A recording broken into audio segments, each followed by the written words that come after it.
Page of the PD, high stakes as 6,000 gather for the BBI launch. As you can see right there, last minute preparations being made at the Bomas of Kenya, that picture reflecting that.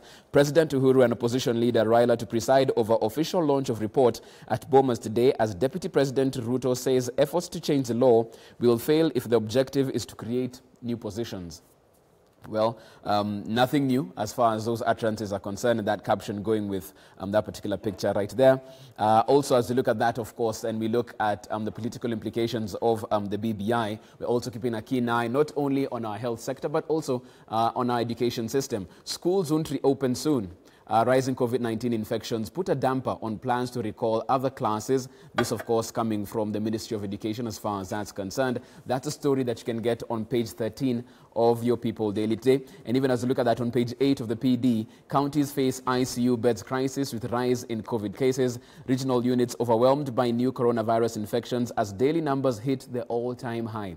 And as we've seen this particular issue take place, we're now seeing counties other than Nairobi experiencing their peaks and rise in terms of the infections in different areas.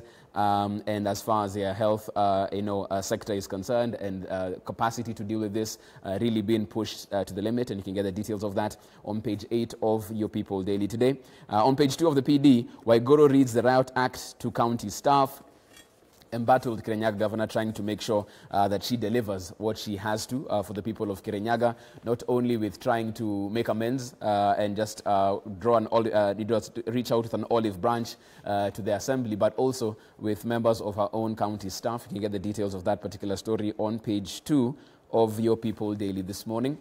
We'll move it along now to the front page of The Standard. I'm in the race. That's what The Standard says. ODM leader Raila Odinga declares for the first time that he's not quitting elective politics, tells supporters that he's firmly in the contest to complete the country's third and final liberation in 2022. Interesting time to say this, even as they head to the Bomas of Kenya for the launch of this particular report. Get the details of that particular statement in your copy of your Standard. Also in the Standard, Uhuru dares DP to walk the talk. President slams his deputy for making promises to Kenyans when he's part of the government and not helping deliver Jubilee's agenda. It's the first time this utterance has been made. We've had a DP who's always spoken about the fact that he has always delivered what he's been given, his mandate, with distinction, always helped and assisted his boss, who is the president of the country, but seems like all is really not well right there. And of course, you can get the details of that particular story on page 9 of your Standard. Also in your Standard, Ruto to face his demons in Bomas. To go or not to go? That's what the Standard is asking this morning. All roads lead to Bomas today for the official launch of the BBI report. Ruto has made his reservations public and his allies are opposing the report. Will he show up? That's also a question of the day. We've seen him fail to show up in other functions. Does he show up for this one? And what's the tone of this particular discussion, even as they head to the second launch of this particular report? The details of that on page 9 of your Standard today. Front page of the Daily Nation now. New power posts in BBI structure. Proposals throw political lifeline to governors serving their second and final term, as well as politicians who failed to clinch the presidency in elections. President Kenyatta to launch report at Bomas of Kenya today. As you can see right there, they detail the new lofty positions as per the Daily Nation. MP, Prime Minister, Opposition Leader, and MCA right there. You can get the details of that as well, and we'll be talking about that right here on the show. And of course, you can get that in your copy of your Daily Nation. Also in the Daily Nation, last moments of eminent lawyer Kitonga, and Zamba Kitonga, who passed on over the weekend, of course. The Daily Nation just going through his last moments right there. You can get the details of that in your copy of your Daily Nation. Finally, from page of The Star, BBI battle begins as Uhuru and Raila move to Bomas. Delegates from 47 counties converge for formal launch of report. Ruto and allies insist law change meant to reward ethnic chiefs. What does this mean, even as we get to the Bomas of Kenya? And of course, a key question asked, does the DP show up this time round? We'll pose a question to the panel as well right here. Those details can be found in your copy of your Star. So as you can see right now, really, there is one story that's front and center. It's all about the launch of the BBI report at Bomas, what transpires from there, and how do we move forward as a country? That's what we're discussing right here on the show. And as we look at that, we're also asking ourselves, with the BBI, is this building a bridge, or is it building political futures for those who seem that like they might be in the political cold in a couple of years' time? We also have a question for you. Let's put that up on screen. screen. What is your expectation of the second BBI draft? Of course, everyone has been told, get your copy, read it, don't let other people read it and explain it to you. What is the expectation of the second draft of the BBI as it's launched today? We'd love to hear from you. The WhatsApp number is at the bottom of the screen. You can also get me at I am Jeff Mote or at K24 TV. Good morning. This is K24 This Morning.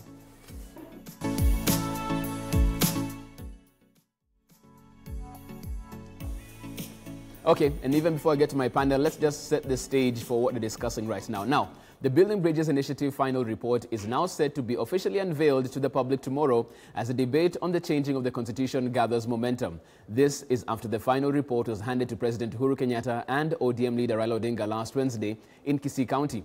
The president and ODM leader initiated the process of amending the Supreme Law in March 2018 after the two agreed to end their political differences. The report has, however, received criticism from a section of leaders who say it is politically motivated. Giverson Minor had this report.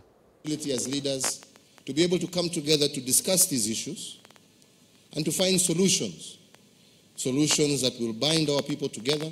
In the past, you have given a lot of attention to institutional reforms in the hope that this could lift us to the next level of nationhood and make us a blessed land.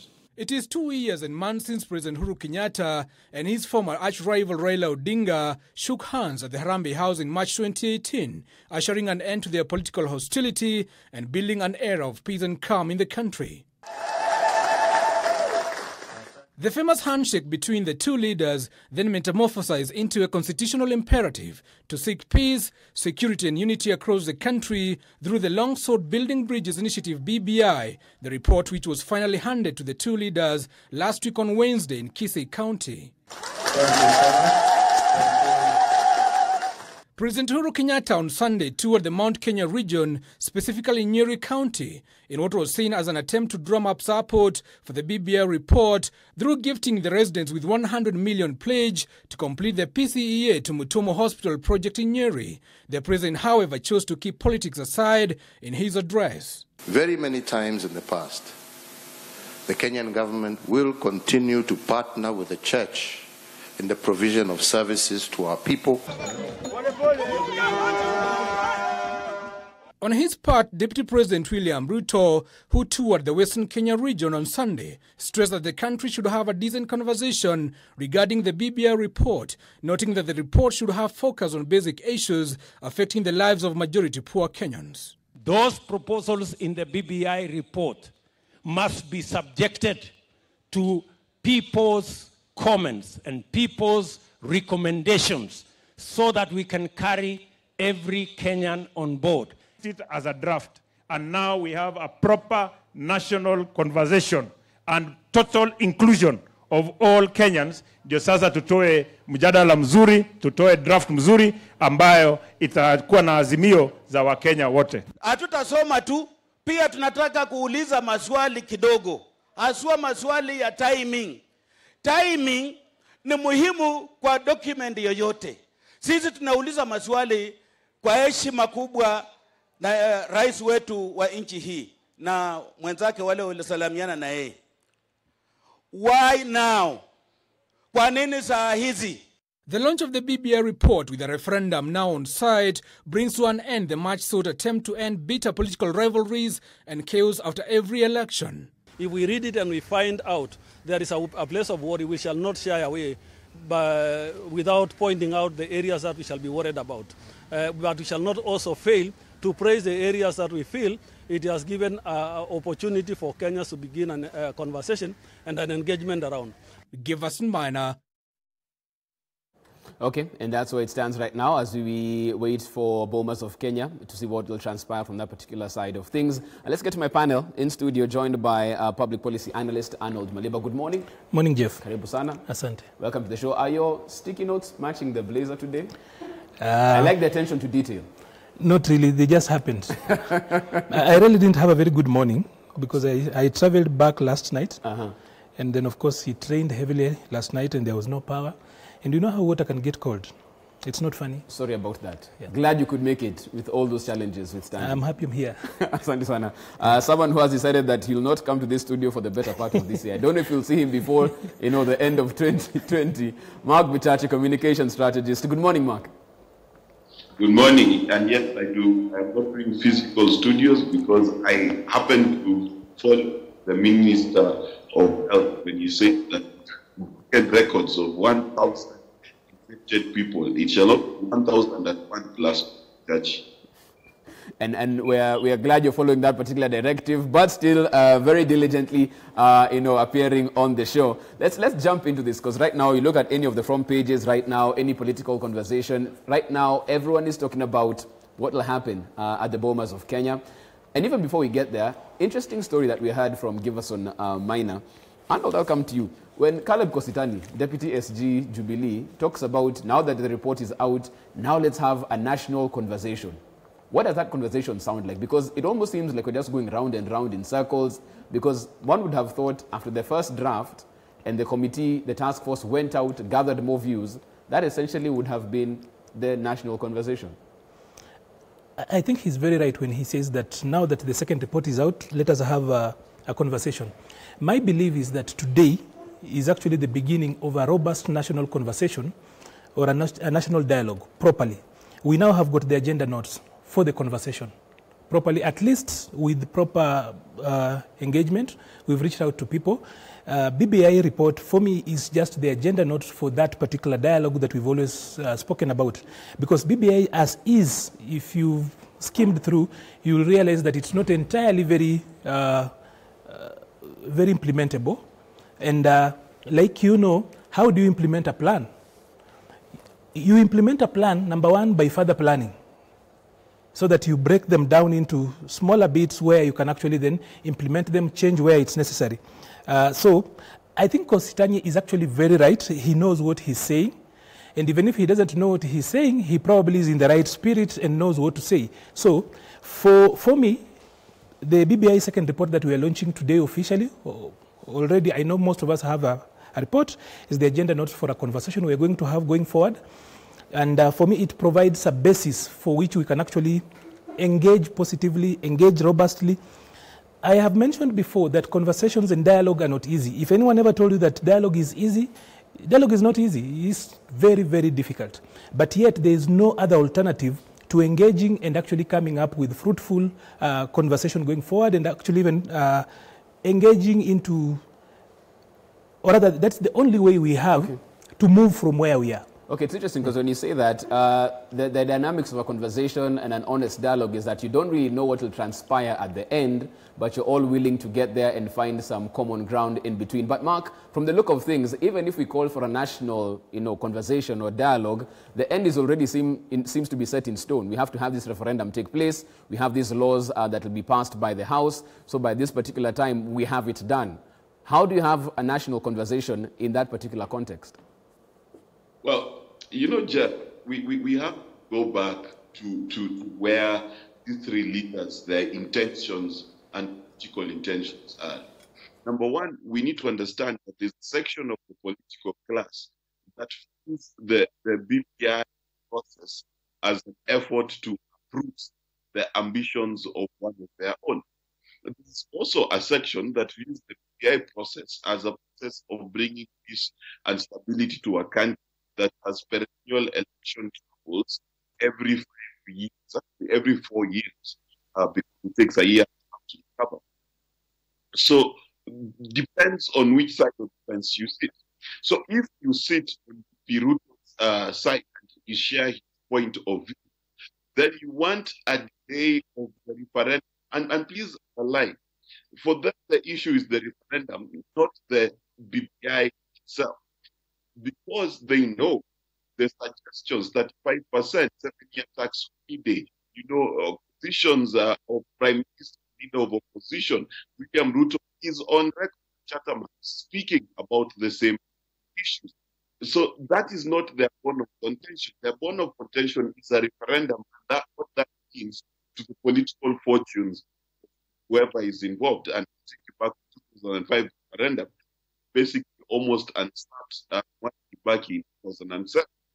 So that's the issue for them. It was not a dialogue before. It's because this is seen as a political but to end the political ambitions of Ruto. That's what they imagine.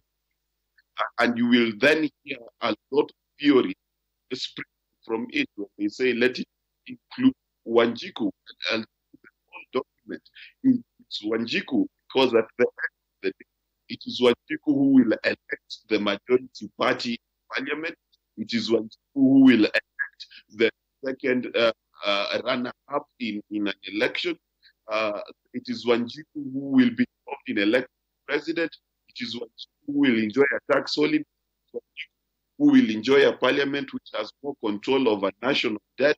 It is Wanjiku who will benefit from an ombudsman where she can go complain to when the judges don't give her justice. So this is nothing to do about politicians either seeing the win from the BBI or are afraid of participating in the referendum. And that's the main issue. So the rest of what people are discussing, so they just fluff.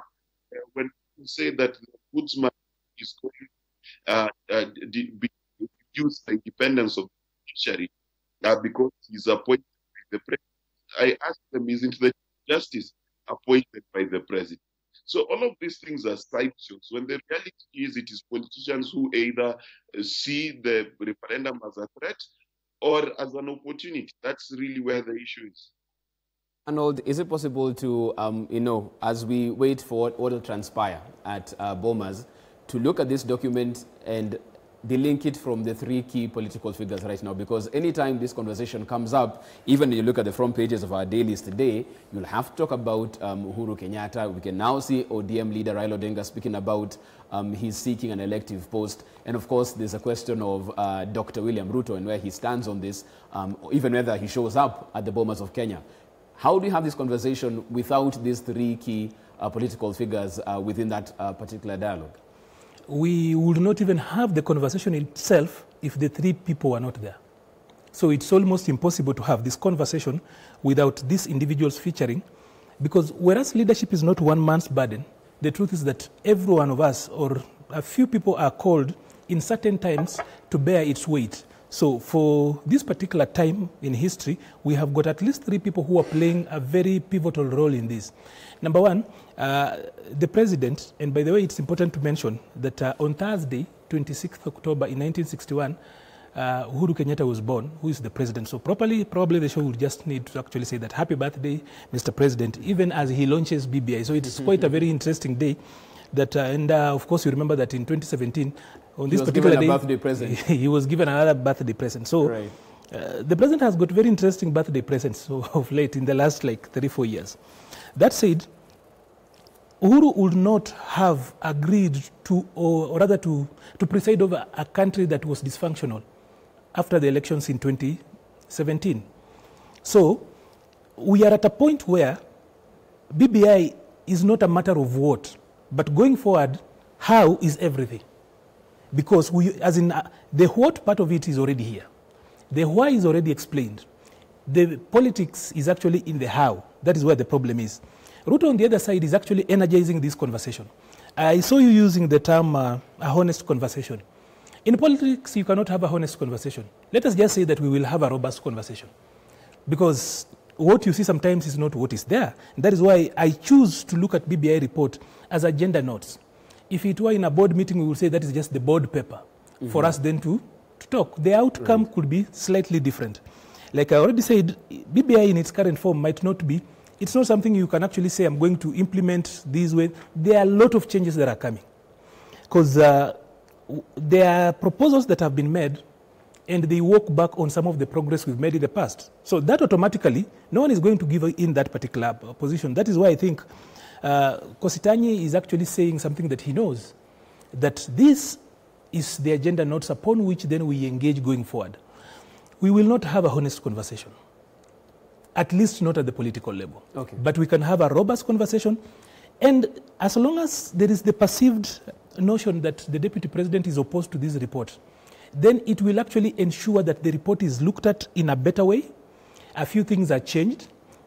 actually, his continued silence of not coming out clearly and opposing this has really messed up the price mechanism for some few people, especially strategists, mobilizers, and people who had hoped that Ruto is going to come out forcefully and oppose this, so that then they can offer their services as strategists and say, this is how we tackle him, this is how we deal with him, and this is how we put him in his space. So he has really spoiled other people's business. But then today is the official day when it's being launched. So how it will determine, how it will be rolled out and how it's going to be carried out determines how we move out. But all of us agree that BBI is necessary. Okay, honestly, all of us agree that it is important that we have got a national conversation. Things are not okay. So how we have that conversation determines if we really are serious about it or not. Okay, let's take a short break at this particular point. When you come back after the break, of course, dig a bit deeper into the details of that particular second draft of the BBI. Don't forget to also have the question of the day that we're posing to you right here. Of course, we want your feedback on this. And it's all about your expectations. Even as a politician's politic, what's your expectation of the second BBI draft? They launched it today. What is your expectation of the second BBI draft being launched today at the Bomas? Get us on WhatsApp, the WhatsApp number at the bottom of the screen. You can also get me at I am Jeff Mote or at K24 TV. We take a short break. We're back with more. This is K24 This Morning.